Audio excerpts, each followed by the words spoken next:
अस्सलाम वालेकुम नाज़रीन, माया सनागुल तारी सिरियाहो न्यू मैरान न्यूज़ रुक कयूं था ख़बरनि ॾांहुं। ख़बर शामिल कई पिया टनो मिठा ख़ान खां वेंदड़ रोड टुटी तबाह थियल आहे। वेंदड़ रोड ॻोठ फ़कीर मनु गऊ, ॻोठ फ़कीर मोहम्मद साजन राजड़, ॻोठ फ़कीर ख़लीफ़ा रखियल रबनवाज़ राजड़, ॻोठ काज़ी शम्सुद्दीन राजड़, थधो मशीन खां सरवारी ताईं 15-16 सालनि खां रोड गरक थियल आहे। इन हवाले सां असां टेलीफोन लाइन ते मौजूद आहे शमन अली राजड़। जी शमन अली, कहिड़ा तफ़सील आहिनि, आगाह कजो। टनो मिठा खान का वेंदड़ रोड टुटी तबाह थियल आहे। वेंदड़ रोड ॻोठ फ़कीर मनु गांव, ॻोठ फ़कीर मोहम्मद साजन राजड़, ॻोठ फ़कीर ख़लीफ़ा रखियल रबनवाज़ राजड़, ॻोठ काज़ी शम्सुद्दीन राजड़, थधो मशीन खां सरनाए ताईं 15-16 सालनि खां रोड गर्क थियल आहे।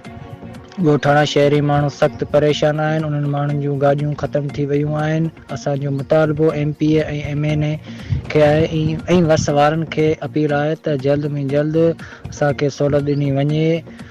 जी मैडम, वॾी महिरबानी तफ़सीलात ॾियण लाइ। वधीक ख़बरूं ॾिसण लाइ ॾिसंदा रहो न्यू मैरान न्यूज़।